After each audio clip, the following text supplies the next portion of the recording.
video, we're gonna see Kulinski. He has a large YouTube channel called Secular Talk, and he's one of the prominent voices among the younger left. We're gonna be more accurate about it. And here he covers what Chomsky said relating to the option of either Biden or Trump. And I'm not showing the video clip of Chomsky because you can just go to my previous video and watch it there, but it's that exact same clip. And Kyle here is gonna lay out his opinion, which I have a problem with, in which I see a lot of leftists saying around the same thing. And I just wanna try to poke some logical fallacies in the argument, because I genuinely don't think it's right. But here is Kyle. Now, I have nothing but unending love and affection for Noam Chomsky. Honestly, he's one of the biggest influences on the way I think. I read a bunch of his stuff when I was younger. I watched a lot of, videos, lectures, interviews he gave early on YouTube. And he's just a really special guy. And, I don't want to be too hard on him here. However, I do find it interesting that Mehdi Hassan, who doesn't agree with not voting in this election, he's going to vote for Biden. He's not inviting on somebody who is taking that position to have that conversation with them.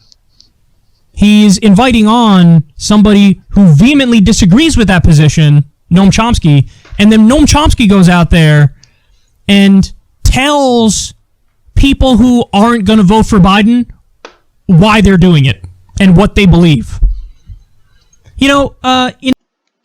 Okay, for starters, that's where my problem with this opinion starts. Chomsky doesn't do that. I can see how maybe you can interpret that Chomsky's doing that, but Chomsky's not telling you this is exactly what the reason is why you're saying this. No, as if you watch the video, what Chomsky does is he says what's the result of your actions, of whatever reasons you have for your actions, but what are the results, the physical, material results gonna be of your actions. And Kyle's a really smart dude. I don't know why there would be this misinterpretation.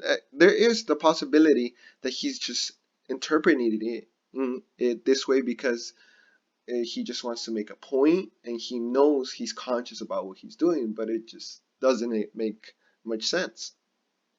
Instead of you telling me what I believe, you just ask me, I'll tell you. And that's one thing I really can't stand, is that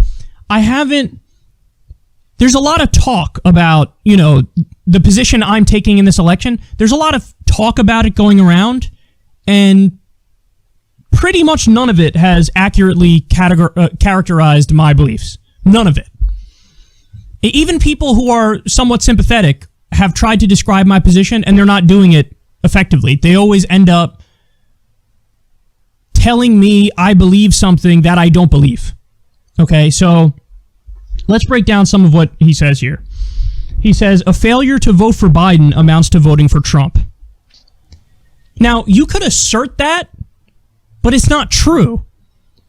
A vote for Trump is a vote for Trump. There's a reason why I'm not voting for Trump, and there's a reason why I would never vote for Trump. I don't want to vote for Trump. I disagree with him. I can give you 1,000 things that I disagree with him on, and I've argued against him consistently on this show. Again, here I think there's another misunderstanding on his part. Honestly, I don't know his motives, so I don't want to speculate. But Chomsky's obviously looking at the net impact of the individual actions of each person. And since we're talking among our leftist circle, then it's obviously more directed towards them. And what that means is that he's saying that if, as a leftist, a lot of leftists is like, no, Biden and Trump are exactly the same thing. That's just not true.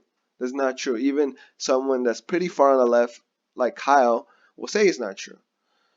So if you're really going along what you're more ideologically aligned with, then vote. If you don't vote, that's like voting for Trump, because your vote, if you would have to vote between the two evils, would obviously go to the one where you're more, I'm not saying how much more, but just a certain quantity ideologically aligned with one of the candidates. That's what he's saying. I don't know why he's interpreting it this way, but it is what it is. So, I've laid it out before, but that 2017 GOP tax cut law, 83% of the benefits went to the top 1%. This is just, standard Republican politics on steroids. I'm under no illusions about who Donald Trump is and how he functions and what he's fighting for. Yeah, I don't know why he goes on. We obviously, probably 99% of the people that watch his show are completely against Trump. I don't know why he would need to go over his awful, awful policies.